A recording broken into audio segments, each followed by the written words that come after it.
wallahi duk buƙatar da kake da ita da sirrin ya hayyu ya qayyumu ya zul jalali wal ikram, da wannan suna na Allah zaka samu dukkan abin da kake nema a gurin Allah. Tsaya ka saurari sirrin nan daga farko har ƙarshe, ka ba da minti 1 ko 2 ka saurari abin da zai canza ma rayuwa gaba ɗaya. Sirrin ya hayyu ya qayyumu ya zul jalali wal ikram.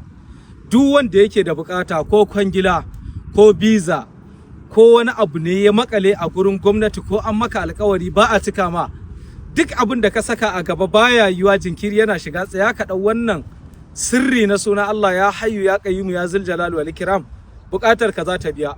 Ayi sharing din bidiyon nan saboda manzo Allah mutane da yawa su amfana. Ina so bidiyon nan ya kai ga mutane da yawa, saboda duk wanda yake da bukata a gun Allah ko ya roƙa, Allah zai bashi. Ittifakan malamai sun yadda wannan suna na Allah na ya hayyu ya qayyumu ismullahi al'azam ne. Duk wanda zai kira Allah da shi, Allah yana saurin amsa wa mutum bukatarsa albarkacin manzo Allah.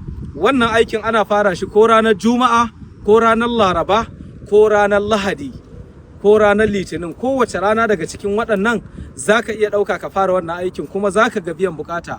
Shi yadda ake yin sa ko da farkon dare ko farkon rana, ma'ana da safe, ana zaunawa a yi nafila duk lokacin da zaka iya, ko raka'a 2 ko mata yasara yadda zaka iya.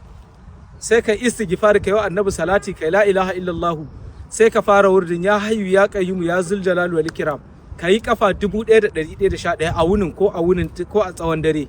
Ka roki Allah bukatar ka, kai kwana 3 ko 7 kana yi. Duk abin da ya shige ma duhu sai kaga bukatar ka ta biya. Wallahi lazim na bada sirrin nan saboda manzo Allah, ayi sharing dinsa al'umma su amfana. Abu na biyu, masu tambayan sabulu da hayaki na dafa'i da jalabi, ko suna wace ƙasa ko suna wani gari, za mu iya aika musu cikin aminci. Akwai zobe na manyan 'yan kasuwa ko 'yan sarauta ko 'yan siyasa, wanda kowane irin mataki kake kai ko aikin gwamnati za ka iya amfani da shi. Burujinka kawai za a ɗora. Macen da take so Allah ya haɗa ta da manyan mutane a alaƙoƙinta, ko a siyasa ko a ubannin gida ko a menene, a soyayya ki haɗu da manyan mutane wanda za su amfani rayuwarki ko a aure, mallaki zoben nan a sanya, za a ga biyan bukata. Number wayan da za a same ni ko WhatsApp ko kira ita ce 081 45 31 5010. Allah bar mu da manzon Allah.